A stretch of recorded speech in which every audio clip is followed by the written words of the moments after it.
What's going on, guys? It is JS here, back with another video, and I have finished Bunny Call. The only thing I really need to do is read the secret chapter, which the video for that will be coming a little bit after this. But yeah, I'm super duper excited. So the chapter that we're going to be doing today, or summarizing, is The Man in Room 1280. And I gotta say, this was a pretty interesting story indeed. I'm just gonna rate it a 7 out of 10. It was interesting. And the ending, let's just say the ending, actually, you know what, I'm gonna rate it at 8 out of 10, you know? But anyway, I'm super duper excited. Again, spoilers are ahead if you guys don't want to hear about the spoilers, but if you want to hear about the spoilers, then that's totally okay. So let's go ahead and get into it. Also, after this video and then the summary for the secret chapter, you know, about the Stitch Wraith, I'm going to be taking the rest of the week off for the chapter summaries, and then next week, next Monday, I will be doing Blackbird, and then we'll be good to go for book number 7. But anyway, let's get into this. I'm just gonna go ahead and say right now, I'm pretty sure the main character in this story, of course, is the man in room 1280, but I guess the main person, behind the story is Arthur. Now Arthur Blythe, he is a priest, and he basically is also called Father Blythe, and yeah, he is a priest for, if you guys know, like, hospitals, people, they go to, you know, places in hospitals, and, you know, they fulfill, you know, people's final wishes and stuff. So that's basically like his job. So at the beginning of the chapter, Father Blythe, or I'm just gonna say for right now throughout this video, is Arthur meets a girl named Mia, and then Mia is basically going to go to like a job interview. So like her first day / job interview, something like that.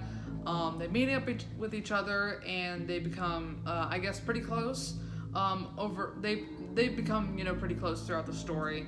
And so the hospital that Father Blythe and Mia are at is a hospital called Hercules Hospital, which they did say that they kind of wanted to base this whole hospital that they're at, you know, after Greek mythology.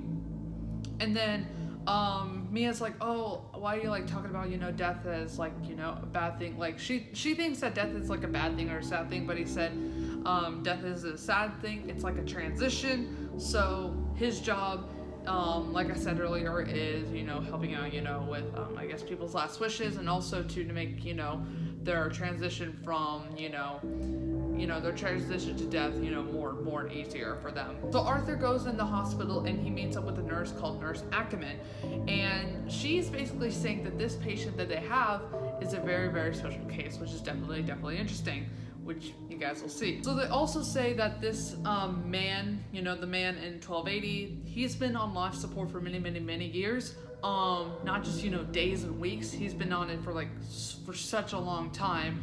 And they finally, you know, took him off of life support, but somehow he's still alive, which is interesting. So after, you know, Nurse Ackerman says that, you know, oh, you know, he's been taken off life support, Arthur thinks that's a miracle, but she's saying it's hardly even a miracle at all. So whenever they get closer to the room, you know, 1280, like every step that they go near there, it's getting like the smell, you know, the aroma is getting like worse and worse, and I'll basically describe, you know, what the smell is, but it'll happen in a second. So they go inside the room, and this room is basically the origin of the smell, you know, as they, you know, went straight further through the hall. And it says that it smelled like burnt meat, smoldering plastic, and molten steel all at once, which, like, thinking of that, it's just, oh geez. So Arthur is asking them questions like, oh, who's his name, you know, who's his family, and they're saying that, you know, they don't know his name, and they also don't know, you know, what family he's from. I'll just go ahead and say this now. The man, you know, in his nightmares, they all suspect that there's more than one entity inside of the guy's brain. So they said there's like four parts of your, you know, your lobe area, and they suspect that one of them, like there's two different colors, so one is the man's and then one is another entity inside the man, which got me thinking after I read this chapter. So Arthur comes up with like these different types of facts, like about what this man is, or like something like that. And the 5 facts is that he appeared to be burnt to a crisp. The burning had to be so pervasive to, like, so complete that the only thing that was remaining was a charred skeleton. The man's organs were working, but the fact about it is that he can actually see the organs inside of the man. And then the 4th fact was that the man didn't have a face, nor he didn't have like eyes or a mouth or anything like that.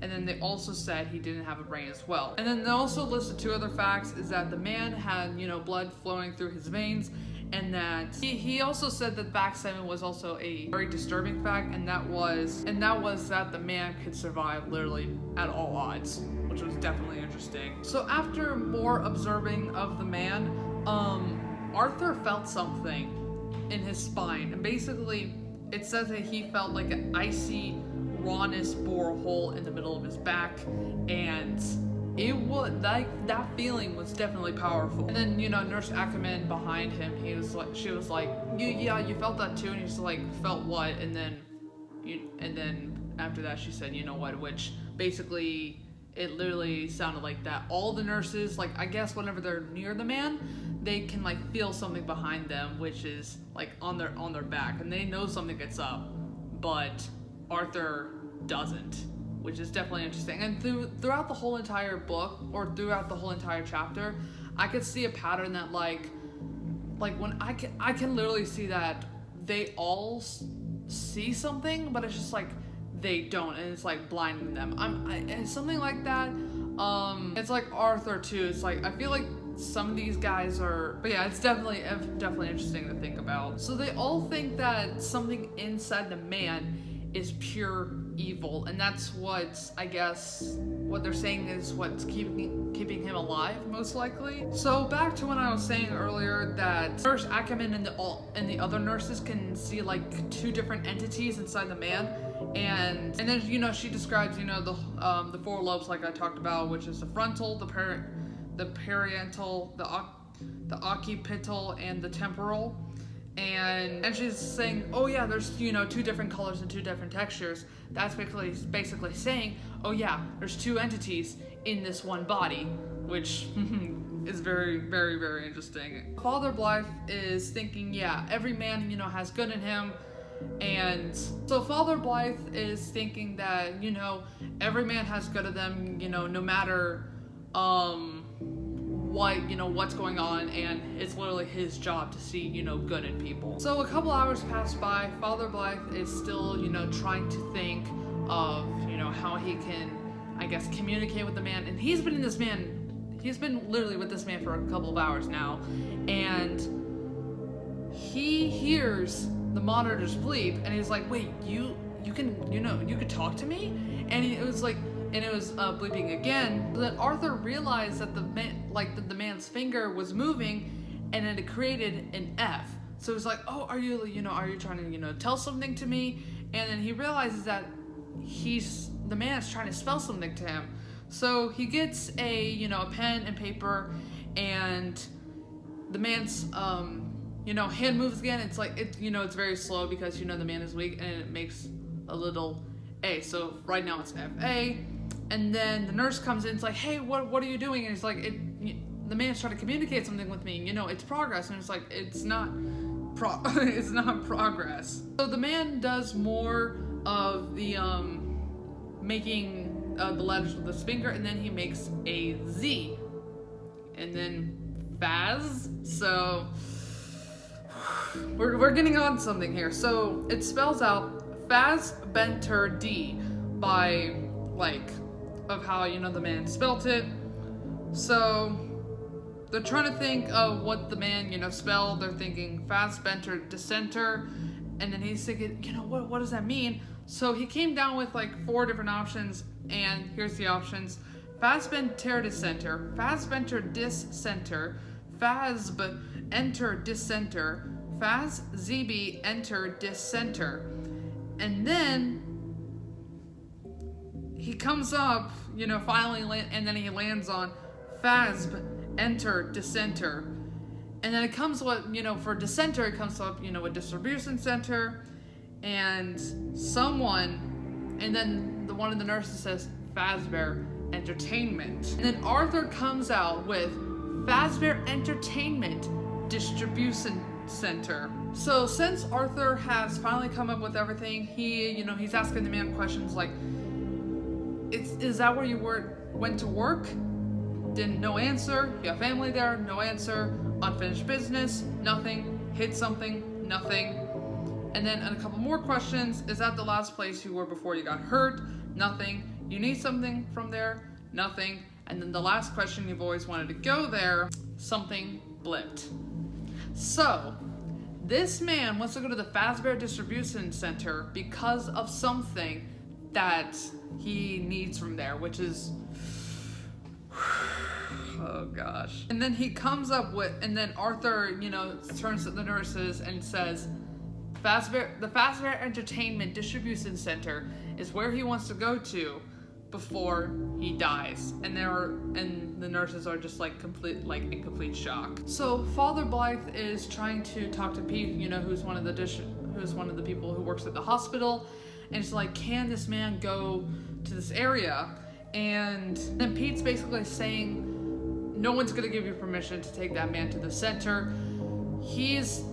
They're basically all saying that this man is someone that cannot be moved, whatsoever. No excuse, no anything. But the thing is, this is Arthur's job. His job is to make sure that someone, goes to somewhere before they die. And that's what, Arthur's trying to do, since, it's his job to do that. But the hospital is preventing him from doing that. So Mia, the other character, goes into work the next day, and she hears a conversation, between all the nurses, and they are planning to kill the man in 1280 so that they can rid of the evil. It's basically, I guess, their way of saying it.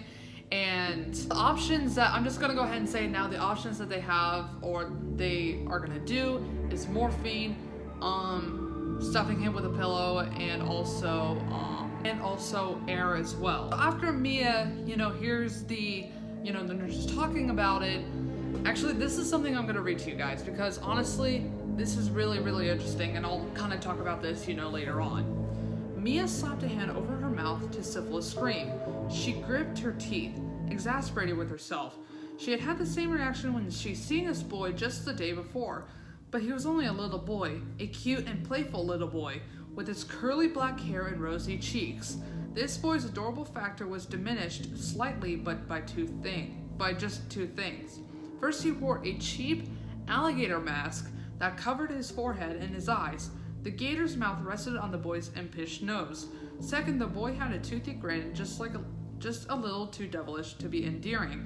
One notch past acceptable on the scale of mischief, but he was a little boy, and the little boys looked like this. Mia's cousin Lucas was in the case at that point. The child looked like he was up to no good, as he usually was. So, what they see is a little boy in the little alligator mask. Now, I'm gonna go ahead and say this now, by the way. They think that this boy is some sort of ghost, alright? So, I'm gonna talk about this later on, so you'll see in a bit. So, Nurse Ackerman, after, planning on, trying to get rid of this man, she finally, is prepared, and before that, she researched about the Fazbear Entertainment, about the distribution center, and just Fazbear Entertainment as a whole, and she found that the company's distribution center, I'm gonna go ahead and read this, was its central hub for all Fazbear related toys, costumes, and decor. It shipped to restaurants and specialty and retail stores. She looked at some of those toys and costumes, and they were unsettling to say at least. What better container for pure malevolence than some creepy toy?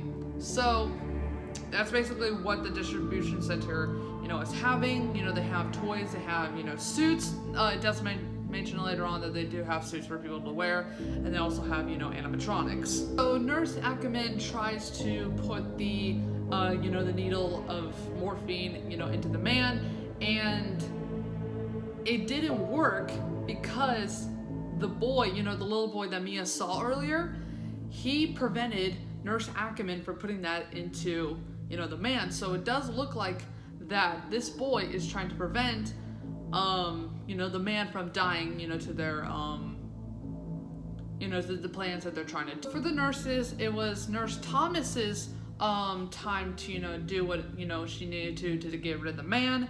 And it does say that she, was practicing so she can make sure she can get the right things to do in order to, stop the man. So she tries it, and, it works for a while, but the pillow just exploded all over the place. So something is trying to prevent from this man from dying, which I know I keep saying it a lot, that is very interesting, but literally from all this stuff, and that's literally in all of these stories, like, it's just so interesting to me. So Mia and Arthur, meet up with each other, and they're discussing about the boy. And what's also interesting is that they also had the police on this, and literally everyone cannot, find this little boy, and they don't know who it is. But they do say, like I did say earlier, is that they think that this boy is some sort of ghost or something like that. So Nurse Colton is the last person, to make sure to stop the man, and she tries it, but like what happened to Nurse Thomas and Nurse Ackerman, nothing happens, and the man is still alive. So Nurse Colton and Mia, meet up with each other, and this is the first time that Mia sees the man, and Nurse Colton is basically saying that nature is not doing this to the man, so it must be something. And then Mia, after a while, realizes that there's more to this, and she understands it now, which is definitely interesting. So the next day, Father Blythe finally gets permission to take the man, to the Fazbear Distribution Center. Then he meets up with Mia, and like what the other nurses told him, she can't allow him to take him, but this is something he needs to do. This is something that the man needs to do, since this is his responsibility. And Mia was like, okay, just do it, just get it over with. And they go, they go in their separate ways. So he finally takes the man to the distribution center, and the odor's getting worse now, and it smelled like, it smelled like sulfur, feces, decomposition, blood, and bile. So basically everything is getting worse in the man, and he's more leaking of blood, and then also black fluids, which is, oh boy. So Arthur asks the man, it's like, hey, where do you want to go in this area? So the man, points his finger to the center, and he's like, okay, I'm just gonna find a little exit, or like a little easy place to get in, if that's okay. And he doesn't move, so Arthur's like, okay, I think that's where you definitely want to go. So they get to the distribution center, and it reveals more of what they distribute, and it says, stretching so far into the distance that Arthur couldn't see at the end of them. Floor to ceiling shelves held stacks and stacks of boxes and plastic enclosed packages. Peggy had told Arthur that Fazbear Entertainment created parts and costumes for animatronics used in restaurants and other venues. It also created costumes for humans to wear, and various toys and other merchandise related to those famous characters. So it does also confirm that these distribution centers also makes costumes for the employees to wear. So Arthur takes the man to where he wants to go, and Arthur is like, all right, here we are. And then the man started to convulse. Like, he literally started, twitching in his chair, because he was in a wheelchair. And then he's like, okay, and Arthur's thinking in his mind, it's like, oh my gosh, what do I do? I should have brought, what the nurse is here. And he's like, why did I sign the papers? And let me read you guys this, because, oh boy. Arthur leaned over the wheelchair just as the man collapsed into a mound of bone and an indescribable mass of fried human parts. At a loss, Arthur began to pray silently, but before Arthur can get through 2 words of his prayer, the man's remains heaved, then they burst like a nightmarish egg blowing up to disgorge new life. expelling rank-smelling, sticky black blood and a tar-like substance in a frightful spray all over Arthur and the building's smothered concrete floor. The explosion of bone and veins and organs happened in an instant. In that instant, Arthur saw a void in the remains gape like a portal to hell itself. Then he was frantically wiping nauseating fluids and slimy body bits from his face. As he did this, he saw the man's body tumble from the wheelchair, and Arthur knew the man was dead. Instinctively, Arthur began praying again. But as he prayed, he heard something that wiped even the thought of prayer from his mind. He heard a rush of pattering footsteps, lightly springing footsteps capering away toward the shelving area of the building. What was that?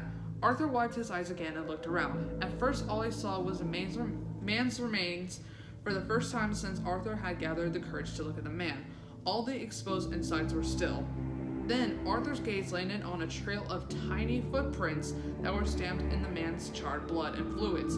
He followed the trail and saw the footprints continue away from the man, etching the floor in the man's blood-like fearful hieroglyphs marking the way. The way to where? The man had moved on, but something hadn't. "Father, is everything okay?" A man's voice pitched high and stock asked Arthur. Arthur turned.